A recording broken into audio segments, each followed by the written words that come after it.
أعوذ بالله من الشيطان الرجيم بسم الله الرحمن الرحيم اللهم صل على سيدنا محمد وعلى آل سيدنا محمد كما صليت على إبراهيم وعلى آل إبراهيم إنك حميد مجيد اللهم بارك على محمد وعلى آل محمد كما باركت على إبراهيم وعلى آل إبراهيم إنك حميد مجيد السلام علیکم ورحمۃ اللہ وبرکاتہ۔ تو ہم پڑھ رہے ہیں کھڑی حرکات۔ کھڑی حرکات میں لفظ کو 2 حرکت جتنا لمبا کرتے ہیں، 2 حرکت جتنا کھینچتے ہیں، اور پڑی حرکات میں نے آپ کو بتایا تھا کہ لفظ کو بالکل بھی نہیں کھینچتے۔ پڑی حرکات میں زیر زبر اور پیش آتا ہے، اور کھڑی حرکات میں اس کو لفظ کو 2 حرکت جتنا کھینچتے ہیں، اس کو کھڑی حرکت کہتے ہیں۔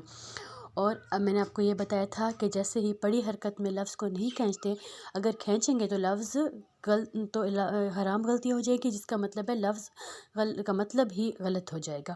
اور ایسے ہی کھڑی حرکت میں بھی ہم نے کرنا ہے۔ اگر کھڑی حرکت کو بھی ہم زیادہ کھینچیں گے تو کو 2 حرکت جتنا کھینچیں گے، اگر اسے زیادہ کھینچیں گے یا اسے کم کھینچیں گے تو تب بھی لفظ کا مطلب تبدیل ہو جاتا ہے۔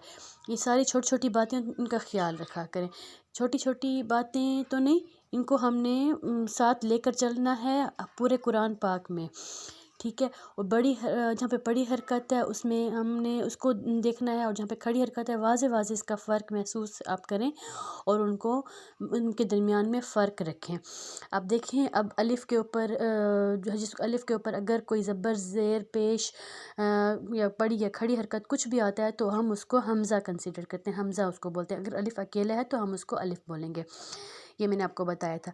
اگر اب حمزہ زبر کے اوپر بڑی حرکت ہے اور نون کے اوپر جزم ہے، اب جب جزم ہوگا تو ہم دوسرے پچھلے لفظ کو ہم دیکھیں گے پچھلے لفظ کے اوپر کیا آ رہا ہے، تو اس کے پچھلے لفظ کو ہم جزم والے لفظ کے ساتھ ملا دیں گے۔ انزلناہ، اب زا جو ہے سیٹی والا ہے، انزلناہ۔ اب نون جو ہے وہ کھڑی حرکت ہے نون کے اوپر، تو ہم اس کو تھوڑا سا زیادہ کھینچیں گے، باقی سب لفظوں کو ہم کم کھینچیں گے۔ اب اگلا، اب جب سین کے اوپر جزم ہے اور اس کا ہم حمزہ کے نیچے، الف حمزہ کے نیچے زیر ہے، تو اس کو ہم اس الف کو ہم سین کے ساتھ ملائیں گے، اس میں ہم جزم کریں گے، اور ہا کے اوپر کھڑی زبر ہے، قاف جو ہے وہ موٹا ہے اور اس کے اوپر پڑی زبر ہے، تو اب دونوں چیزیں اس میں مل کے آئی ہوئی ہیں، کھڑی اور پڑی، تو اس چیز کو ہم اچھی طریقے سے اس کا مطلب کلیئر کریں گے۔ اسحاق، اب ہا کو ہم نے حلق سے نکالنا ہے، اسحاق، اسحاق، اسحاق، سلام، سین زبر سا، لام کھڑی زبر لا، میم 2 پیش من، سلام، سین اب سیٹی والا ہے، سلام، اب لام کو ہم زیادہ کھینچیں گے اور میم 2 پیش من، وہ ہماری پڑی حرکات میں ہے، تو اب یہ اس کے اوپر کھڑی حرکات لام کے اوپر ہے، اور سین کے اوپر اور پیش کے اوپر پڑی حرکات ہیں۔ اب کاف موٹا ہے، کاف سوری پتلا ہے، یہ والا کاف میں، اور تا کے اوپر کھڑی زبر ہے، با 2 پیش بن، کتابن، کتابن، کتابن۔ اب کاف کو ہم پڑی حرکات ہے تو اس کو کم کھینچیں گے۔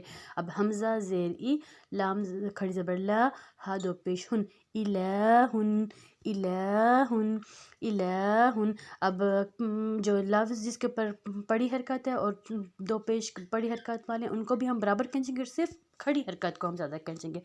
عین زیر ای، میم کے اوپر جز، عمران، را کے اوپر کھڑی زبر، نون کے اوپر پڑی زبر، عمران۔ اب را کو ہم زیادہ کھینچیں گے اور باقی 2 حرکت کو برابر کھینچیں گے۔ اب الف کے اوپر جو حمزہ ہے، حمزہ کے اوپر پڑی زبر ہے اور سا کے اوپر پڑی زبر ہے، را جو ہے وہ موٹا ہے لیکن اس کے نیچے کھڑی زیر ہے، سوری پڑی زیر ہے، تو ہم اس کو ان دونوں کو برابر کھینچیں گے، اور را جو کہ موٹی ہے ہم اس کو پتلا، اس کے زیر کے ساتھ اس کو پتلا نہیں کریں گے، اور ان کی حرکت کو ڈبل رکھیں گے، اور را کو ہم تھوڑا حرکت میں کھینچیں گے۔ آثاری، آثاری۔ اب سا جو ہے نرم حروف ہے، نرم حروف ہے تو ہم اس کو نرم ہی پڑھیں گے، اس کے ساتھ اس کی پڑی حرکت اور کھڑی حرکت پہ کوئی فرق نہیں پڑے گا۔ آثاری، آثاری، آثاری، آثاری، آیاتی۔ الف کے اوپر حمزہ کے اوپر کھڑی زبر، یا کے اوپر کھڑی زبر، تا کے نیچے پڑی زیر، آیاتی، آیاتی،